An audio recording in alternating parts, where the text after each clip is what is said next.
Good morning, my dollar bimbos. It is I, the villainous valuer of vintage volumes, once again back with some cheap books to play with. Let's see what we got. Okay, so far so good. Right off the top, yeah, this was an easy pick. You see, you're in a dollar bin. You see Batman by Warren Ellis. Yeah, buy it. This was a weird one because I'm fairly sure this isn't a good comic. But this series came out when I had, was my first round of being a comic book fan as a 12-year-old. I was always like the history, right? You start reading, some people kind of get highway blindness or whatever it is, tunnel vision, and they focus on whatever's new, and it means paying the most money for the least amount of story possible.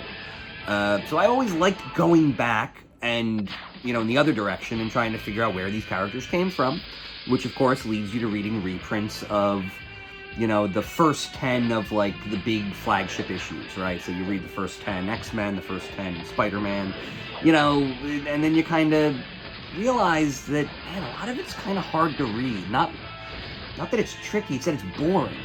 The language of comics has grown and evolved in such a way that someone like Robert Kirkman can say with, 3 words, what is it? It's about time. That panel from like the second page of Invincible, where just saying something along the lines of "it's about time" tells you everything you need to know about this character and the world that he's in. And then you go back and you read these old ones, and that same kind of thing would have taken, Chris Claremont or John Romita, 2 paragraphs to get across something that we can now say in a sentence. So this was this process of them trying to basically redo the original Uncanny X-Men, but it felt like an issue by issue basis. So Professor Xavier and the X-Men #1 was a retelling of Uncanny X-Men #1 from, I guess, 63? And it went, issue 2 of this was issue 2 of that, issue 3 of this was issue 3 of that. And I thought it was an interesting way of kind of updating these classic Marvel stories in a way that was a lot easier for a kid to read versus reading, 1960s language, So, and I don't even know who's the creator. We got Fred Schiller and Nick Nazzo. Neither are people that I have any awareness of. So, like I said, this is just pure nostalgia, right? I remember these coming out when I was a kid, but, yeah, really probably not that good. So, yeah, but that's the fun of a dollar bin, is you can buy Drek. You can buy stuff just because. You don't have to worry about it. When everything is $5 off the rack, it does kind of start to add up. I mean, even this cost me $5. 5 brand new issues are probably going to cost me closer to $25. And I'm not going to get a better story than I got from these ones. So for instance, here, Brightest Day. This was sort of the, tying up the loose ends from Blackest Night, which was, in my opinion, I think Blackest Night might be the most effective comic book crossover event ever. It just, all of the old ones seem so cynical, and the stories don't really make sense. We know Secret Wars only existed to create a line of action figures, right? And the writing kind of reflects that. You can kind of tell when a story comes from editorial versus when it comes from a creator.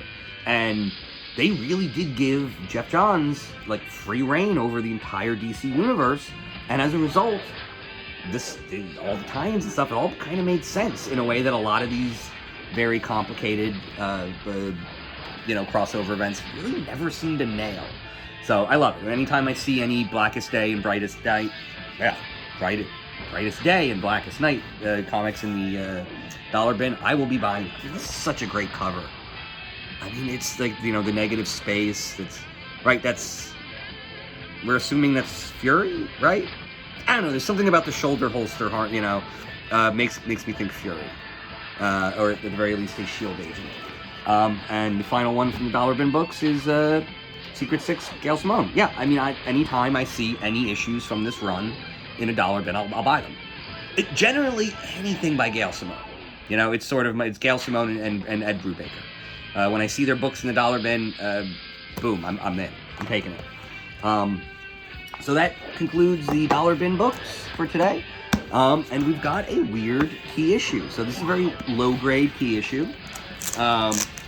Most people will think of this as the first Nomad, right? It's the coming of Nomad. So this was that period of time when Steve Rogers essentially got kicked out of the government or left. I'm not even really sure. He talks about him dealing with all of this political buried in the rubble that is politics. You know, it's everyone hates politics. I mean, look, think about what we're dealing with now. I mean, this was sort of a response to like Watergate era politics, where everyone really did hate the government because the government was lying and cheating. And so, yeah. So I thought it was a very interesting but I didn't buy it because of any of that. I bought it because of this. One of my favorite things about Marvel Universe is they build these analogs. Sometimes there's like a real world something like issue that they want to discuss, but they don't really want to talk about it by name, so they kind of generate their own fake Marvel version. So the best example is, in the real world we have the Mafia, in the Marvel world we have the Magia. And it's exactly the same. It's an Italian-run crime syndicate. You know, in New York, there are 5 families that head it up. Very much classic Mafia tropes, but with a little bit of a Marvel feel. So another one of those analogs is, in the Marvel universe, in the real world, we have Exxon, one of the most destructive corporations in the history of humanity.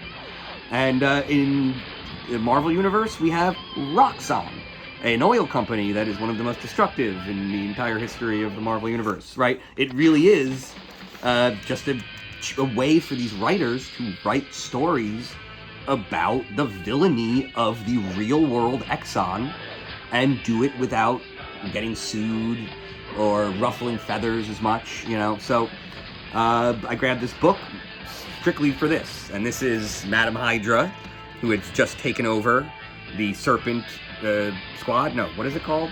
I forget what it's called. Is it the Serpent Squad? I think it is the Serpent Squad. So Madam Viper is now, or Madam Hydra is now Viper, leading it. And their first mission of this new version of the Serpent Squad is she kidnapped the head of Roxxon Oil. You know, I mean, I love that even she calls him monstrous. You know, this man is the president of Roxxon, the monstrous oil conglomerate, right? Everyone knows these companies are evil, even the evil supervillains.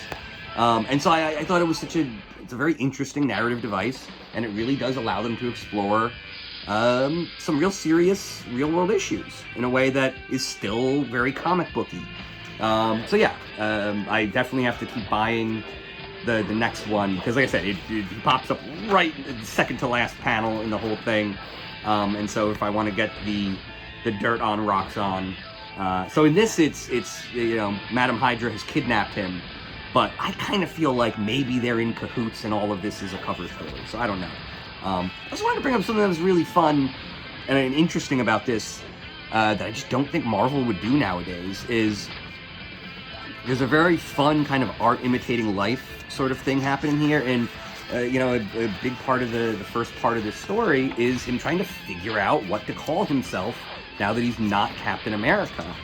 And there is this scene where Steve Rogers is, you know, you can see the waste bin filled with pieces of paper. He's been working, basically he's doing the character design. He's trying to design this new superhero that he gets to be, that isn't Captain America. And yeah, that's exactly what Steve Englehart went through, you know, trying to figure out, what are we going to call this guy now that we've kicked him out of the US government? What do we call him? And it turns out, you want to know who figured it out? Steve Englehart's girlfriend. So there must have been a scene, probably not unlike this, where he's working on this comic book issue and trying to figure out what the name is going to be. And at some point his girlfriend suggests Nomad. And it is perfect. It has this kind of, it has like biblical reference. It also sort of, I don't know, kind of ties into this man without direction, which is You know, Steve Rogers has always been a good guy, but he's never really had to make his own decisions. He's always been in chain of command, and now he's not. And it's very interesting, too. He has no idea something that means adventurer like Daredevil. What about the privateer, the swashbuckler? You know, and he just can't come up with it. And I like the idea that in real life, yeah, his girlfriend came up with it, and they were able to credit her, too. It's brilliant. I thought it was such a lovely little thing to do. And kind of gives you some insight into how this works. You know, these creators have a real life, and yeah. So when you see Captain America trying to design his new costume and his new characterization, yes, Steve Englehart and them had to do that too. And yeah, so this is a very fun, you know, very cheap key too. I think I got this for less than $5. I believe it was part of a lot of 4 or 5 very, very minor keys. And so this one is not all that minor, since Nomad is a very popular concept, and I do think it has kind of played out in the movies to some degree. But I don't know. I don't really care about the Nomad angle. I'm way more interested in the Roxxon angle. So I definitely will be sticking with this run and trying to build it out. And there we go.